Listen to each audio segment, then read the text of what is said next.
দর্শক, বন্দর থেকে কন্টেইনার গায়েব এবং সার্বিক বন্দর ব্যবস্থাপনা প্রসঙ্গে বিস্তারিত আলোচনার জন্য আজ আমাদের সঙ্গে আছেন বিআইআইএসএস এর গবেষণা পরিচালক ডক্টর মাহফুজ কবির। স্টুডিওতে আপনাকে স্বাগত। ধন্যবাদ। আপনি হয়তো জানেন যে কিছুদিন আগে বিষয়টি বেশ সামনে আসলো যে চট্টগ্রাম বন্দর থেকে 250টি কন্টেইনার গায়েব হয়ে গেছে। বাংলাদেশের প্রবেশ লাইন তো আসলে চট্টগ্রাম বন্দরকে আমরা বলে থাকি। এই ধরনের ঘটনা বন্দরের নিরাপত্তা নিয়ে তো প্রশ্ন উঠছে, কিন্তু বহির্বিশ্বে আসলে আমাদের ইমেজটা কোথায় যাচ্ছে? আপনি খুব গুরুত্বপূর্ণ একটা প্রসঙ্গের অবতারণা করেছেন। এই মুহূর্তে যেহেতু আমরা পুরো চট্টগ্রাম বন্দর, যেটাকে বাংলাদেশের গেটওয়ে বলা হয়, যে গ্লোবাল গেটওয়ে, তো সেখান থেকে এই ধরনের ঘটনা এটা কিন্তু খুব একটা হর্ষণীয় সংকেত আমাদের দেশের অর্থনীতির জন্য।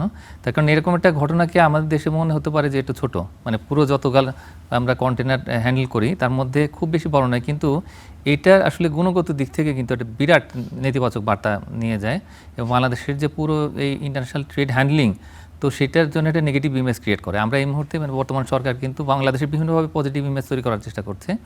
আর বিশেষ করে যে বন্দরের যে নিরাপত্তা থেকে শুরু করে তাদের যে বন্দর ব্যবস্থাপনা, তো এই সব দিক থেকেই তো এখন এই প্রাইভেটাইজেশন ও ইন্টারন্যাশনাল কোম্পানি তাদেরকে দিয়ে দেওয়ার চেষ্টা, তো সেগুলো কিন্তু একটা প্রশ্নের মুখে পড়বে, মানে যে আসলে এই অবস্থাটা কেমন কি।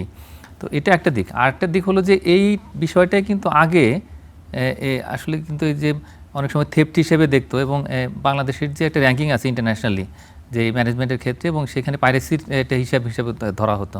কিন্তু এখন আমরা যেহেতু রিফর্ম করেছি, তো সুতরাং এটাকে আসলে সেভাবেই দেখবে যে বাংলাদেশ আসলে বন্দর ব্যবস্থাপনায় ভালো নয়। তো এখন এটা এই বিভিন্ন রকমের যে এই জাহাজগুলো আসে এবং এই ইন্টারন্যাশনাল শিপিং লাইন, ওই সমস্ত কোম্পানি, তারা এখন এটাকে নেগেটিভ মার্ক হিসেবে দেখবে এবং সার্বিকভাবে বাংলাদেশের ভাবমূর্তি একটা প্রশ্নের মুখে পড়বে। আমরা তো বিদেশি বিনিয়োগের কথা বলছি, বিদেশ থেকে বিনিয়োগ আসবে। বন্দর দিয়ে তো আসলে বিদেশি যে বিনিয়োগগুলো আসবে সেগুলো যে উৎপাদন হবে, সেই উৎপাদনগুলো বন্দর থেকেই যাবে। কিন্তু এই ধরনের যে ঘটনা রয়েছে, বিদেশি বিনিয়োগের ক্ষেত্রে কি নেতিবাচক কোনো প্রভাব আশঙ্কা করছেন কিনা? না, আমরা তো বন্দরেই বিদেশি বিনিয়োগ করছি, মানে এখানে যে সমস্ত কোম্পানিগুলো আসছে আর কি, তো তাদেরকে দেওয়া হচ্ছে। আমরা কিন্তু এই লালদিয়া এবং নিউমোরিং এটা বিদেশি কোম্পানির কাছে দিয়েছি। এখন সব মিলিয়ে আমরা চাচ্ছি যে পুরো ম্যানেজমেন্টটা স্মার্ট হোক, এবং এখানে যখনই বন্দর বিদেশি ব্যবস্থাপনায় যাচ্ছে, তার মানে হলো যে সবার একটা প্রত্যাশা যে না, এখানকার বন্দর ব্যবস্থাপনার মান উন্নত হবে এবং একটা বৈশ্বিক পর্যায়ে চলে যাবে। এই ধরনের ঘটনা নির্দেশ করছে যে এই মুহূর্তে আসলে হ্যান্ডেল করতে পারছি না আমরা ঠিক মতো, তো পরে অবশ্য অবস্থার কেমন হবে, এটা একটা বিষয়। আর দ্বিতীয় বিষয়টা হচ্ছে যে একবার যদি ভাবমূর্তি নষ্ট হয়, সেটাকে পুনরুদ্ধার করা কিন্তু অনেক কঠিন। ওটা কিন্তু টাকা দিয়েও এটা উদ্ধার করা যায় না। তো সুতরাং 300 কন্টেনার এটা কিন্তু কম কথা নয়। একটা দুটা হলেও সেটা আজকাল যে এত তথ্য প্রযুক্তির যুগ, এখন এটা সোশ্যাল মিডিয়াতে বা বিভিন্নভাবে কিন্তু এটা নিয়ে নানা রকমের গুঞ্জন ওঠে। তো সেই বিষয়টাই আসলে হয়েছে এখন। তো সুতরাং আমি মনে করি যে এখন বাংলাদেশের সামগ্রিকভাবে যেহেতু সরকার এফডিআই নিয়ে আসার চিন্তা ভাবনা করছে, কীভাবে বাড়ানো যায় সেগুলো নিয়ে নানান পরিকল্পনা হচ্ছে। এই সময়ের মধ্যে যদি এই ঘটনা কিন্তু আসলে খুবই এটা হয়তো নেতিবাচক বার্তা প্রদান করবে, এবং বাংলাদেশের যে এফডিআইয়ের ইনফ্লো, তো সেটার ক্ষেত্রেও এটা হয়তো ব্যাহত হতে পারে, মানে এই ধরনের যে ঘটনা সেটা। তো সুতরাং একটা ঘটনা বিষয়টা এভাবে দেখলে চলবে না। সার্বিকভাবে বন্দর সম্পর্কে আসলে আমরা কী বার্তা দিচ্ছি সারা পৃথিবীকে। অন্যদিকে অন্যান্য যে সমস্ত কম্পিটিটিভ কান্ট্রি, তো বিশেষ করে আমাদের ভিয়েতনামের কথা যদি বলি বা শ্রীলঙ্কার কথা বলি, ভারত, এরা তো বসেই আছে এই ধরনের খবর পাওয়ার জন্যে, যে খবর পেলেই তারা এটা প্রচার করে সমস্ত ব্যবসাদারদের কাছে নিয়ে যাবে, এফডিআই সেখানে যাবে। তো কি হয় যে বন্দরের আশেপাশেই কিন্তু এই ধরনের স্পেশাল ইকোনমিক জোন এগুলো গড়ে ওঠে। বাংলাদেশের সেটাই কিন্তু হয়েছে। ওই চট্টগ্রামের আশেপাশেই কিন্তু সমস্ত রকমের শিল্পাঞ্চল, মানে যেমন চাইনিজ এখন একটা শিল্পাঞ্চল হচ্ছে, তারপরে আনোয়ারাতে অন্যান্য অনেক রকমের ইনভেস্টমেন্ট আছে ওইখানে। তো এখন ওইখানে কীভাবে এফডিআই আসবে যদি আমাদের এই ধরনের ঘটনা ঘটে যে আপনার বন্দরে ঠিকমতো আমরা কন্টেনার তার নিরাপত্তা দিতে পারছি না। তো এগুলো একটা বড় চিন্তার বিষয়। আমি মনে করি যে এটা সুষ্ঠু তদন্ত করা এবং আসলে কি হয়েছে সেটা খুঁজে বের করা, কারা এর পিছনে জড়িত ছিল, দেশের কেউ ছিল কিনা, এটা কোনো চক্রান্ত কিনা, এই সমস্ত কিছু আমাদের উদ্ধার করতে হবে। করলে তারপরে একটা পূর্ণাঙ্গ যদি তদন্ত প্রতিবেদন আমরা পাই, তখন জানতে পারবো যে এর পিছনে আসলে ঘটনা কী ছিল। এটা কি স্যাবোটাজ, নাকি আমাদের বন্দরের সম্পর্কে এটা কোনো গোষ্ঠী কাজ করছে, চক্রান্ত করছে। এখন এটা প্রতিরোধে কী ব্যবস্থা নেওয়া যেতে পারে, সেটা অটোমেশনের কী অবস্থা, এখানে সার্ভেলেন্সটা কেমন হবে, এগুলো অনেক কিছু কিন্তু এটার সঙ্গে জড়িত। সুতরাং এই কাজগুলো আমাদের করতে হবে।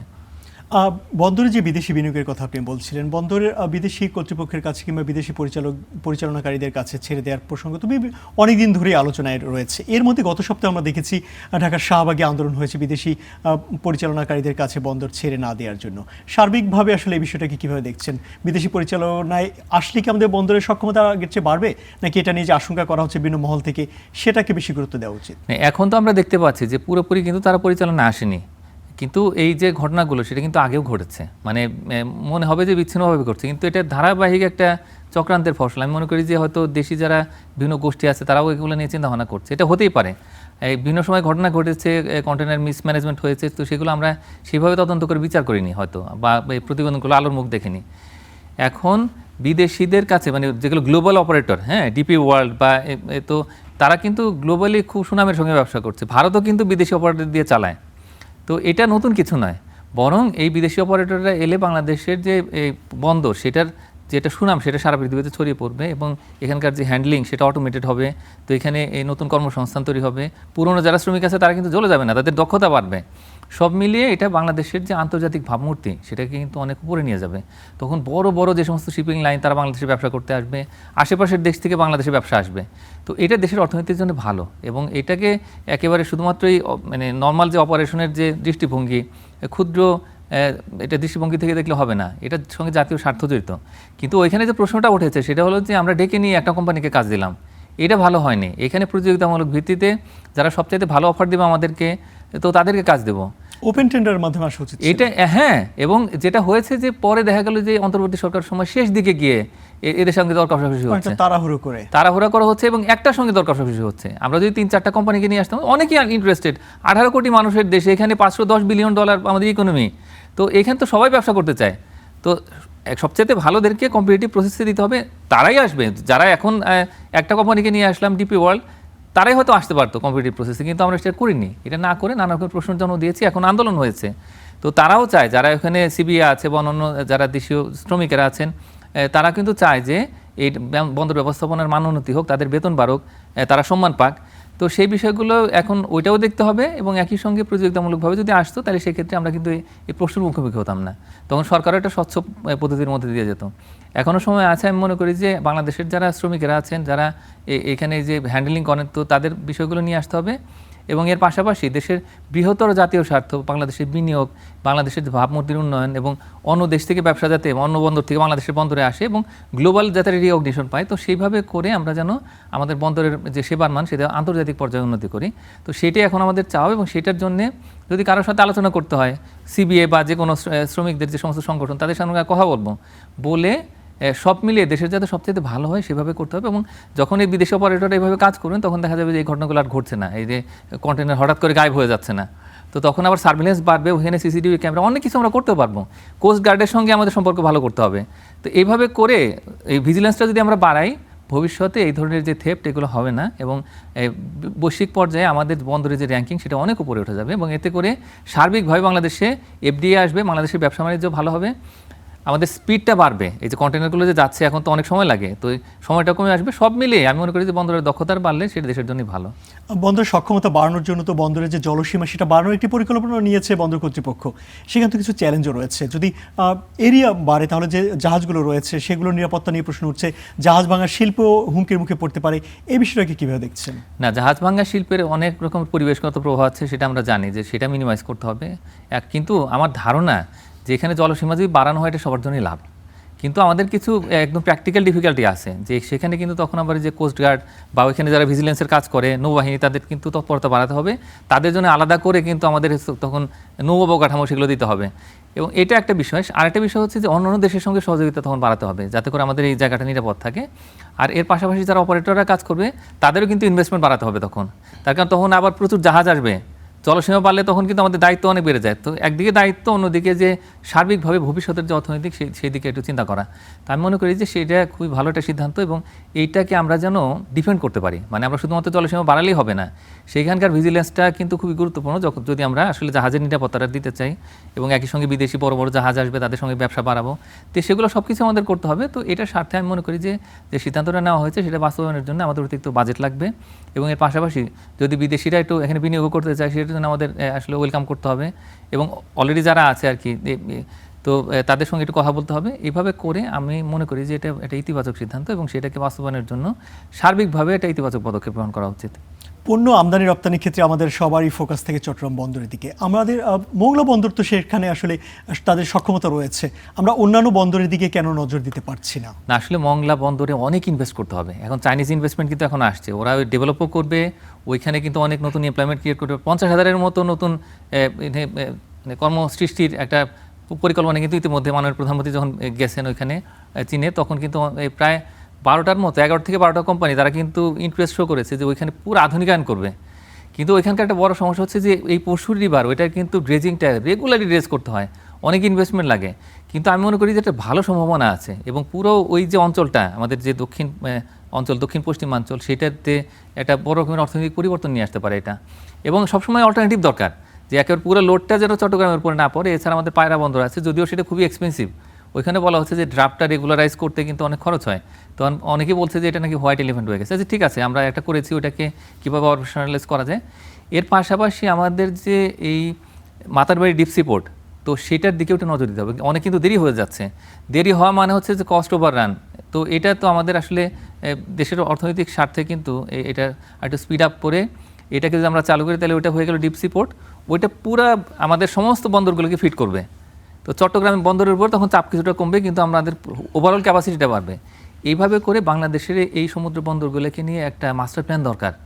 তা আমরা আলাদা আলাদাভাবে পুরো বিষয়টাকে দেখছি, কিন্তু এগুলো কিন্তু সবগুলো একটার সাথে আরেকটা জড়িত।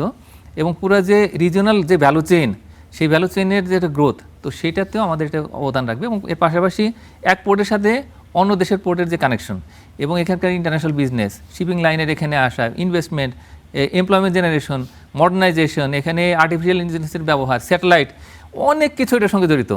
এবং অনেকে ইনভেস্ট করতে চায় বাংলাদেশে। এরা যদি কাজ করে এখানে, বিদেশি কোম্পানিগুলোর সাথে কাজ করলে বাংলাদেশের ভিতরে আপনার হিউম্যান রিসোর্সে এটা ডেভেলপমেন্ট হবে। তো সব মিলিয়ে বিশাল একটা সম্ভাবনা আছে। আমি মনে করি যে বর্তমান সরকার যদি এটার উপর বিশেষ নজর দেয় এবং একটা মহাপরিকল্পনা গ্রহণ করে, আমি মনে করি বাংলাদেশের যে অর্থনৈতিক চেহারা সেটা পাল্টে যাবে। বাংলাদেশের অর্থনৈতিক চেহারা পাল্টানোর জন্য তো আসলে আমাদের গভীর সমুদ্র বন্দরের দিকে নজর দেওয়া দরকার। আপনি গভীর সমুদ্র বন্দরের কথা বলছিলেন, কবে নাগাদ সেটা আসলে কার্যকর হতে পারে? কারণ মাদার ভেসেল সরাসরি যদি না আসতে পারে, আমাদের তো খরচ আগের চেয়ে কমানো সম্ভব হচ্ছে না কোনোভাবেই। না, এটা একটা খুবই গুরুত্বপূর্ণ প্রশ্ন এবং এই কারণেই কিন্তু আমাদের যে গভীর সমুদ্র বন্দর সেটা করা আছে, যে মাতারবাড়িটা আমাদের অপারেশনালাইজ করতে হবে। এবং এটা অলরেডি আমরা পিছিয়ে গেছি এখানে। তার কারণ ওইখানে একটা বিশাল একটা বড় শিল্পাঞ্চল যেরকম হওয়ার কথা, ওইখানে স্পেশাল ইকোনমিক জোন আছে। এর পাশাপাশি পুরো জাপানের একটা ইন্ডাস্ট্রিয়াল সিটির মতো করে ওইটা তৈরি করার কথা, সাংহাইয়ের মতো করে। যেমন আমরা চিন্তা করছি, অন্যদিকে আমরা জাপানের যে বড় বড় শিল্পাঞ্চল, ওগুলোর কথাও চিন্তা করছি আর কি, যে ওইখানে সমস্ত কিছু করবে। ওইখানে রিনিউয়েবল এনার্জি হবে, ওইখানে একটা ইন্ডাস্ট্রিয়াল হাব হবে। তো সব কিছুর কথা চিন্তা করে মাতারবাড়িটা করা। একই সঙ্গে নর্থ ইস্ট ইন্ডিয়া, এই পাশে হচ্ছে থাইল্যান্ড, সব কিছুকে আমরা কাভার করব। কিন্তু সেটা স্বপ্নের মতো আমার কাছে মনে হচ্ছে, যে স্বপ্ন যেরকম দেখে আমরা হঠাৎ করে আমাদের ঘুম ভেঙে যায়, এখন হয়ে গেছে সে অবস্থা। পরিকল্পনা আসলে কল্পনাই থেকে গেছে অনেকটাই। এটা খুব দুঃখজনক। তার কারণ এটা আমাদের গেম চেঞ্জার হতে পারতো ওই পুরো অঞ্চলের জন্য। এবং এই কতগুলো স্পেশাল ইকোনমি ওই পুরো মহেশখালীকে কেন্দ্র করে করা, সেগুলো বাস্তবায়িত হচ্ছে না। সেখানকার সাথে চট্টগ্রামের যে সিপোর্ট, সেটারও কানেকশনটা হচ্ছে না। তাইলে কতদিন পরে আমরা এটা করব? অবশ্যই নতুন যে এই সরকার একটা মহাপরিকল্পনা তৈরি করেছে, একটা কৌশলপত্র 2031 সাল পর্যন্ত। তো সেটার মধ্যে আমরা এই সিপোর্টগুলোকেও দেখছি। কিন্তু ওই মাতারবাড়িটাকে ফাস্ট ট্র্যাকে নিয়ে আসতে হবে। যা কিছু সময় চলে গেছে সেটাকে বাদ দিয়ে এখন যত দ্রুত রেখে কমপ্লিট করা যায়। এর সাথে এটা তো হচ্ছে বিজি আর কি, গেটওয়ে এটা। তো এটার সঙ্গে আবার আমাদের যে থার্ড টার্মিনাল যেটা আছে, সেটা একটা সংযোগ আছে। তারপরে আরও নানা রকমের যে সড়ক, রেলপথ, এগুলো সংযোগ আছে। এটা একটা জাপানের যে পরিকল্পনা, বে of Bengal industrial growth belt gateway, সেই গেটওয়ের একটা পার্ট হিসেবে মাতারবাড়িকে ফাস্ট ট্র্যাকে করতে হবে। আর অন্যদিকে এই যে আমাদের এইখানকার যে থার্ড টার্মিনাল শাহজালাল ইন্টারন্যাশনাল এয়ারপোর্টের, তো সেটা করে যত দ্রুত অপারেশনালাইজ করতে পারবো, তত আমাদের দেশের জন্য মঙ্গল। আমাদের খরচটাও কমে আসবে এবং ব্যবসা বাড়বে। তো সেইভাবে দেখে আমাদের আসলে এগুলো করা উচিত। পায়রা বন্দরের তো খরচ অনেক বেশি, আপনি বলছিলেন। পায়রা বন্দর কি কোনোভাবেই আমাদেরকে খরচ কমিয়ে সেটাকে ব্যবহার উপযোগী করা সম্ভব না? কীভাবে এটাকে আসলে আমাদের অর্থনীতির সঙ্গে যুক্ত করা যেতে পারে? এখন আমরা তো এটা করে ফেলেছি। যাই হোক, আমরা চিন্তা ভাবনা হয়তো একরকম করেছিলাম, কিন্তু এখন বাস্তবে দেখা যাচ্ছে যে সে ড্রাফটটা কন্টিনিউয়াসলি একটা লেভেলে রাখা যাচ্ছে না। 18 মিটার তো মিনিমাম লাগবে। তো সেটার জন্য আমরা চিন্তা করছিলাম, কিন্তু কন্টিনিউয়াসলি সেখানে ড্রেজিং করতে হয়।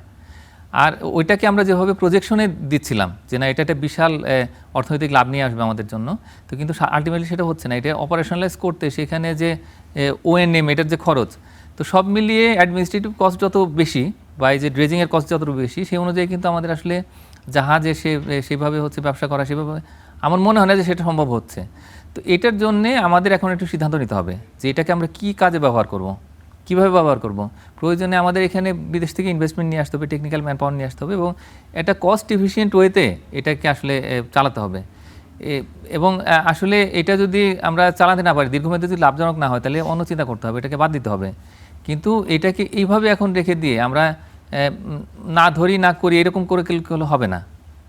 হ্যাঁ, তো এখন এইটা একটা বড় সমস্যা আমাদের, যে আসলে এখানে তো খরচ হচ্ছে, এটা ওইখানকার একটা কর্তৃপক্ষ আছে, ওইখানে কিছু না কিছু আমরা ক্যাপিটাল এগুলো করছি, কিন্তু আলটিমেটলি আমাদের যেটুকু চিন্তা ভাবনা ছিল রিটার্ন আসবে, ওইখানে জাহাজ আসবে, তো সেগুলো তো হচ্ছে না। তো এখন এইভাবে আসলে একটু এটাকে ফেলে রাখারও তো কোনো সুযোগ নেই। তো এখন থার্ড পার্টি দিয়েও যদি কিছু করা যায়, এখানে কিছুটা কষ্ট অন্তত কাভার করা যায়, এবং আমরা যদি ইন্টারন্যাশনাল বিজনেসটাকে ওইভাবে নিয়ে আসতে পারি, শিপিং লাইনটা আনতে পারি, তো এইভাবে করে একটু ইনোভেটিভ ওয়েতে চিন্তা করা উচিত। তো এবং এটা তো মাঝামাঝি জায়গাতে আছে, এই পাশে আছে মংলা, ওই পাশে আছে চট্টগ্রাম আর মাতারবাড়ি, তো এটা একটা কমন লাইন তৈরি করা যায় কিনা সেটাও দেখতে হবে, এবং আমি মনে করি যে এক্সপার্টদের নিয়ে এসে বসলে এটার একটা সমাধান বের হবে। ঠিক নতুন করে কোনো পরিকল্পনা নিয়ে যাওয়া যায় অবশ্যই, কিনা অবশ্যই। আমরা প্রত্যাশা করছি দেশের বন্দরগুলো আসলে অর্থনীতির যে মূল ধারা সেই ধারার সঙ্গে যুক্ত করা হোক। আপনাকে অসংখ্য ধন্যবাদ আমাদের স্টুডিওতে আলোচনা যুক্ত হওয়ার জন্য। ধন্যবাদ।